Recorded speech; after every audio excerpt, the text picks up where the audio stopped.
একবিংশ উপাখ্যান ৰতিলীলা। ৰজা ভোজে আশা বাদ দিয়া নাছিল। তেওঁ পুনৰ সিংহাসন অধিগ্ৰহণ কৰাৰ উদ্দেশ্য উপস্থিত হল আৰু এখোজ আগবঢ়াই দিলে। লগে লগে ৰতিলীলা নামৰ পুতলা গৰাকী জীৱন্ত হৈ ৰজাক ক'লে, হে মহাৰাজ, সিংহাসনত বহাৰ পূৰ্বে মোৰ এটা কাহিনী শুনক। ৰজা ভোজে যি ইচ্ছা বুলি কোৱাত পুতলাটোই কাহিনী আৰম্ভ কৰিলে। পুতলা। ৰজা বিক্ৰমাদিত্যৰ এগৰাকী মন্ত্ৰীৰ নাম হল বুদ্ধিহিন্দু। এই গৰাকী মন্ত্ৰীৰ অনৰ্গল নামৰ এক পুত্ৰ আছিল। অনৰ্গল পঢ়া শুনাতকৈ খোৱা বোৱা খেলা ধূলাৰ প্ৰতিহে বেছি আগ্ৰহী আছিল। এদিন মন্ত্ৰী বুদ্ধিহিন্দুই পুত্ৰ অনৰ্গলক কাষলৈ মাতি আনি ক'লে, হে বৎস, তুমি মোৰ পুত্ৰ হৈও মূৰ্খ হৈ থাকিলা। যি মূৰ্খ তাৰ হৃদয় নাই, যি পুত্ৰ অবিদ্বান অধৰ্মী তাৰ প্ৰয়োজন নাথাকে। যি মূৰ্খ সি পিতৃ মাতৃৰ দুখৰ কাৰণ। পুত্ৰ অনৰ্গলে পিতৃৰ তেনে কথাত বৰ অনুতপ্ত হল আৰু সেই কাৰণে দেশ এৰি এদিন বিদেশ গল। দেশে দেশে ঘূৰি এদিন তেওঁ এখন নগৰত উপস্থিত হল। সেই নগৰত থকা এজন গুৰুৰ অধীনত সকলো ধৰণৰ শাস্ত্ৰত সুনিপুণ হৈ তেওঁ এখন অৰণ্যৰ মাজত সোমাব লগা হল। সেই অৰণ্যৰ মাজত তেওঁ এখন দেৱালয় দেখা পালে। দেৱালয়ৰ কাষতে আছিল পদুম ফুলেৰে পৰিপূৰ্ণ সৰোবৰ। সেই সৰোবৰটোত অনেক পক্ষীয়ে সাঁতুৰি হুলস্থুল কৰি আছিল। সৰোবৰটোৰ এফালৰ পানী আছিল তপত। সন্ধিয়া সময়ত 8 গৰাকী সুন্দৰী যুৱতী আবিৰ্ভূত হৈ তাত স্নান কৰি দেৱতাৰ পূজা আদি কৰি নৃত্য গীতেৰে দেৱতাক সন্তুষ্ট কৰিলে। দেৱতা সন্তুষ্ট হৈ সিহঁতক প্ৰসাদ যাচিলে। ৰাতিপুৱা নাৰী কেইগৰাকীয়ে অনৰ্গলক দেখিলে। সিহঁতৰ মাজেৰে এজনীয়ে ক'লে, হে যুৱক, তুমি আমাৰ লগত আমাৰ নগৰলৈ বলা। দিব্য নাৰী কেইজনীৰ লগত অনৰ্গলৰ যাবৰ ইচ্ছা আছিল যদিও তেওঁ নগল, কাৰণ তেওঁ সেই তপ্ত পানীত নমিব নোৱাৰে। তাৰ পৰা তেওঁ পোনে পোনে নিজৰ নগৰলৈ গল। নগৰত গৈ তেওঁ মহাৰাজ বিক্ৰমাদিত্যক লগ ধৰিলে। ৰজাই অনৰ্গলক ইমান দিনে কত আছিল আৰু তাত কি কি দেখিলে সকলো ভাঙি পাতি ক'লে। ৰজাই কৌতূহল বশত তাত যোৱাৰ ইচ্ছা উপজিল আৰু অনৰ্গলৰ লগত সেই নগৰৰ অৰণ্যৰ মাজৰ মন্দিৰ, তাত থকা পদুম ভৰ্তি সৰোবৰৰ তপ্ত পানী আৰু 8 গৰাকী যুৱতীৰ ৰহস্য আদি জানিবলৈ উদ্বাউল হৈ থাকিল। ৰজায়ো অনৰ্গলে কোৱা কথাবিলাকৰ মুখামুখি হল। সিহঁতেও ৰজাক লগত নিব নিলে। সাহসী ৰজাই সিহঁতৰ প্ৰস্তাৱ মানি সিহঁতক অনুসৰণ কৰিলে। সেই দিব্য নাৰী কেইগৰাকীৰ দৰে ৰজায়ো তপত পানীৰ সৰোবৰত জঁপিয়াই পাতালত প্ৰৱেশ কৰিলে। ৰজাৰ সাহস দেখি দিব্য নাৰী কেইগৰাকীয়ে আচৰিত হৈ ক'লে, হে মহাসত্য, আপোনাৰ দৰে বীৰ আৰু সাহসী কোনো নাই। আপুনিয়ে আমাৰ ৰাজ্যৰ ৰজা হওক, আমি আটাইয়ে আপোনাক সেৱা কৰিম। ৰজাই ক'লে, মোৰ ৰাজ্যৰ আৱশ্যক নাই, মাত্ৰ কৌতূহলৰ বশৱৰ্তী হৈয়ে ইয়াত আহিছো। দিব্য নাৰী কেইগৰাকীয়ে ক'লে, হে পুৰুষ শ্ৰেষ্ঠ, আমি আপোনাৰ ওচৰত সুপ্ৰসন্ন হৈছো। আপোনাক কি বৰ লাগে আমাক কওক। ৰজাই ক'লে, আপোনালোকৰ পৰিচয় দিয়ক। দিব্য নাৰী কেইগৰাকীয়ে তেতিয়া ৰজাক 8টা অষ্ট গুণ বিশিষ্ট ৰত্ন দান কৰিলে। এই ৰত্নকেইটা লৈ ৰজাই নিজৰ ৰাজ্যৰ অভিমুখে ৰাওনা হল। এনেতে তেওঁ বাটত এজন ব্ৰাহ্মণৰ মুখামুখি হল। ব্ৰাহ্মণে ৰজাক হৃদয় উজাৰি আশীৰ্বাদ দি উঠি নিজৰ পৰিচয়ত ক'লে যে তেওঁ চম্পাবাসুৰ নিবাসী দৰিদ্ৰ ব্ৰাহ্মণ। তেওঁৰ পৰিয়াল বহুত।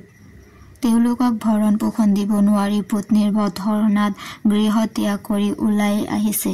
ব্ৰাহ্মণৰ দুখ দেখি ৰজাই হাতত থকা অষ্টসিদ্ধ ৰত্ন 8টি ব্ৰাহ্মণক দি দিলে। ইয়াৰ পিছত ৰজাই নিজ ৰাজ্য অভিমুখে অগ্ৰসৰ হয়। এই কাহিনীৰ অন্তত পুতলাটোই ৰজা ভোজক ক'লে, ৰজা বিক্ৰমাদিত্যৰ দৰে যদি আপুনিও ত্যাগী, বীৰ আৰু সাহসী, তেতিয়াহ'লে সিংহাসনত বহক। পুতলাৰ কথা শুনি ৰজা নিৰুত্তৰ হৈ আঁতৰি গল। দ্বাবিংশ উপাখ্যান মদনবতী। 22তম দিনৰ দিনা আকৌ ৰজা ভোজে সিংহাসনত বহিবৰ উদ্দেশ্য উপস্থিত হল। সেইবাৰো পুতলাৰূপী মদনবতীয়ে ক'লে, হে ৰজা, ধৈৰ্য ধৰক, মই আপোনাক এটা কাহিনী কম, আপুনি শুনক, ইয়াৰ পিছত সিংহাসনত বহিব। পুতলা নিজৰ কাহিনী আৰম্ভ কৰিলে। পুতলা ৰজাৰ ভ্ৰমণবিলাক সৰ্বজনবিদিত। এবাৰ তেওঁ ভ্ৰমণ কৰিবলৈ গৈ এখন নগৰত উপস্থিত হৈছিল। সেইখন নগৰ বিভিন্ন দেৱ দেৱীৰ মন্দিৰ, তীৰ্থস্থান আৰু বহুতো ৰত্নখচিত প্ৰাচীৰেৰে আগুৰা আছিল। উক্ত নগৰ গগনচুম্বী প্ৰসাদ, শিৱ মন্দিৰ, বিষ্ণু মন্দিৰ আদিৰে শোভিত আছিল। নগৰৰ বাহিৰত এটা সৰোবৰৰ পাৰত এক সুন্দৰ বিষ্ণু মন্দিৰ আছিল। ৰজাই স্নান কৰি বিষ্ণুক স্মৰণ কৰে। তেওঁ কয়, হে পৰম প্ৰভু, মই ভক্তিপূৰ্ণ চিত্তে আপোনাৰ পাদ পদ্ম সেৱা কৰোঁ। আপুনি আপোনাৰ শ্ৰীচৰণত মোক ঠাই দিয়ক। এনেতে মন্দিৰ প্ৰাংগণত উপস্থিত এক ব্ৰাহ্মণ দেখি ৰজাই ব্ৰাহ্মণজনৰ পৰিচয় সুধিলে। ব্ৰাহ্মণজনে উত্তৰত কলে, ময়ো আপোনাৰ দৰে এজন তীৰ্থযাত্ৰী, পৃথিৱী পৰ্যটন কৰি ঘূৰি ফুৰিছোঁ। ব্ৰাহ্মণে ৰজাৰ আপাত মস্তক ভালদৰে লক্ষ্য কৰি কলে, হে মহাশয়, আপুনি মোৰ দৰে এজন সাধাৰণ পৰ্যটক নহয়, কাৰণ আপোনাৰ সৰ্বশৰীৰ কপালৰ ৰেখা আদিয়ে সেইটো নকয়।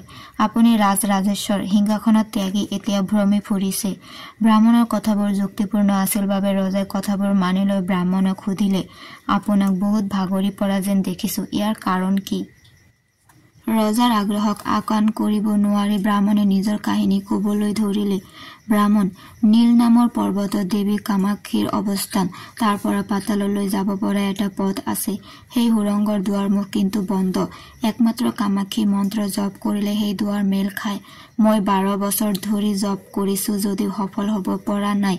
ব্ৰাহ্মণৰ কথা শুনি ৰজা তালৈ গল আৰু দেৱীৰ মন্ত্ৰ জপ কৰি নিজৰ কণ্ঠচ্ছেদ কৰিবলৈ হাতত খড়গ তুলি ললে। লগে লগে দেৱীৰ আগমন ঘটিল আৰু ৰজাৰ মনোকামনা কি জানিব বিচাৰিলে।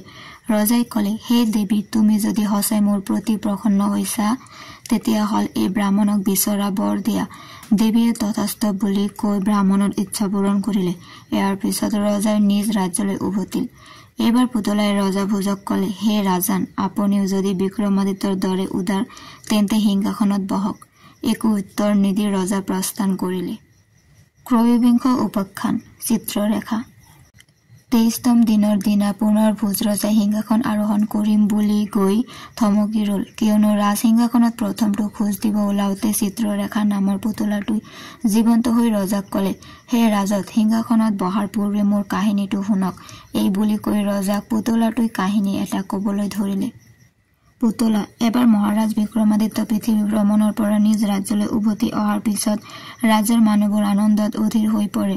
ৰজাই ৰাজভ্ৰমণত প্ৰৱেশ কৰাৰ পিছত স্নান আদি কৰি দেহত চন্দন আদিৰ লেপন লৈ সুন্দৰ বস্ত্ৰ পৰিধান কৰি মন্দিৰলৈ গল আৰু মন্দিৰত দেৱতাৰ পূজা অৰ্চনা আদি কৰি স্তৱ আদিও পাঠ কৰে। স্তৱ শেষ কৰাৰ পিছত দেৱতাক প্ৰণাম জনাই ব্ৰাহ্মণ, দুখীয়া, দৰিদ্ৰ, অন্ধ, পংগু সকলোকে দান দক্ষিণা দি প্ৰথমতে ল'ৰা ছোৱালী আৰু বৃদ্ধ বৃদ্ধা সকলক ভোজন কৰাৰ পিছত বন্ধু বান্ধৱৰ সৈতে নিজেও ভোজন কৰে। ইয়াৰ পিছত ৰজাই কিছু সময় বিশ্ৰাম গ্ৰহণ কৰে। বেলি অস্ত যোৱাৰ পিছত সন্ধ্যা বন্দনা আদি শেষ কৰি নিশাৰ আহাৰ গ্ৰহণ কৰাৰ পিছত শয়ন কক্ষত প্ৰৱেশ কৰি সকলো ব্যৱস্থা সঠিকভাৱে কৰাৰ অন্তত বিচনাত শুই পৰে। পুৱা সময়ত তেওঁ এটা সপোন দেখিলে। এই সপোনত তেওঁ এটা মহৰ পিঠিত উঠি দক্ষিণ দিশ অভিমুখে গতি কৰে। কিছু সময়ৰ পিছত যেতিয়া টোপনি ভাঙে তেতিয়া তেওঁ বিষ্ণুৰ নাম স্মৰণ কৰি বিচনা ত্যাগ কৰে। পিছত ৰাজসভাত তেওঁ ব্ৰাহ্মণ আৰু পণ্ডিতসকলক নিশাৰ সপোনটোৰ কথা বিৱৰি কলে। ৰজাৰ সপোনৰ কথা শুনি সৰ্বজ্ঞ ভদ্ৰ নামৰ পণ্ডিতজনে কলে, হে মহাৰাজ, সপোন 2 প্ৰকাৰ, কিছুমান শুভ ফলদায়ক আৰু আন কিছুমান অশুভ, যেনে হাতীৰ পিঠিত উঠা, ধোঁৱা, বাঘ, সাপ, গাহৰি, বান্দৰ, কপা, ছাই আদি দেখা অশুভ ফলদায়ক। শাস্ত্ৰত আছে, সপোনত গাধ, উট, মহ আৰু বাঘ দেখিলে 6 মাহৰ ভিতৰত মৃত্যু অৱধাৰিত। গতিকে এই সপোন অনিষ্টকৰ। ৰজাই সুধিলে, হে ব্ৰাহ্মণ, ইয়াৰ প্ৰতিকাৰৰ প্ৰতিবিধান কিবা আছেনে? সৰ্বজ্ঞ ভদ্ৰ নামৰ ব্ৰাহ্মণজনে কলে, হে ৰাজন, ইয়াৰ পৰা পৰিত্ৰাণৰ উপায় কেৱল দান, নৱৰত্ন দেৱ দেৱতাৰ পূজা। ই অশুভ শক্তি দূৰ কৰি শুভ ফল দিব। সম্পন্ন কৰি শুভ ফল লাভ কৰিলে। ইয়াতে কাহিনী শেষ হোৱাত পুতলাটোই ৰজা ভোজক কলে, আপোনাৰো যদি ইমান ধৈৰ্য আৰু উদাৰতা আছে তেন্তে সিংহাসনত বহক। ৰজা ভোজে উত্তৰ দিব নোৱাৰি সেই স্থান ত্যাগ কৰিলে। চতুৰ্বিংশ উপাখ্যান সুৰত কহৰা। ইয়াৰ পিছত পুনৰ ৰজা ভোজে ৰাজ সিংহাসন অধিগ্ৰহণৰ উদ্দেশ্য সিংহাসনৰ ওচৰত উপস্থিত হৈ প্ৰথম খোজটো আগবঢ়াই দিলে। লগে লগে সুৰত গহৰা নামৰ পুতলাটো জাগৃত হৈ ৰজাক ক'লে, হে ৰজা, প্ৰথমতে মোৰ কাহিনীটো শুনি লওক, পিছত সিংহাসনত বহিব। এই বুলি কৈ পুতলাটোৱে কাহিনীটো ক'বলৈ আৰম্ভ কৰিলে। পুতলা। বিক্ৰমাদিত্য ৰজাৰ ৰাজত্বকালত তেওঁৰ ৰাজ্যত পুৰন্দৰপুৰী নামৰ এখন নগৰ আছিল। সেই নগৰত এজন ধনী সদাগৰ আছিল। এদিন সদাগৰজনে তেওঁৰ 4 পুত্ৰক মাতি আনি ক'লে, মোৰ বোপাইহঁত, মোৰ মৃত্যুৰ পিছত যে তোমালোক একেলগে থাকিবা সেইটো মোৰ মনে নধৰে। সেয়ে মোৰ সমস্ত সমষ্টিৰ 4 ভাগ কৰিছো। মোৰ মৃত্যুৰ পিছত সেই সম্পত্তি মোৰ নিৰ্দেশ মতে গ্ৰহণ কৰিবা। সদাগৰৰ কথা পুতেকহঁতে মানিলে। এদিন সদাগৰৰ মৃত্যু হ'ল। মৃত্যুৰ পিছত পুতেকহঁত বহুদিন একেলগ থাকিব নোৱাৰি পিতৃৰ ভাগ বতৰাৰ মতে লাভ কৰা সম্পত্তি লৈ বেলেগ বেলেগে থকাৰ চিন্তা কৰিব ধৰিলে। এই চিন্তা মনত অহাত সিহঁতে দেউতাকৰ শোৱা বিচনাখনৰ তলত মাটি খান্দি 4টা কলহ পালে। সেই কলহ 4টাত আছিল মাটি এঙাৰ সাৰ, আনটোত খেৰ। সেইবোৰ দেখি পুতেক 4জন হতবাক হ'ল। তেওঁলোকে এইবোৰৰ অৰ্থ বুজি নাপাই এজন বিজ্ঞ ব্যক্তিৰ ওচৰলৈ যোৱাটো স্থিৰ কৰিলে। সিদ্ধান্ত মৰ্মে সিহঁতে গৈ ৰাজসভাত উপস্থিত হ'ল।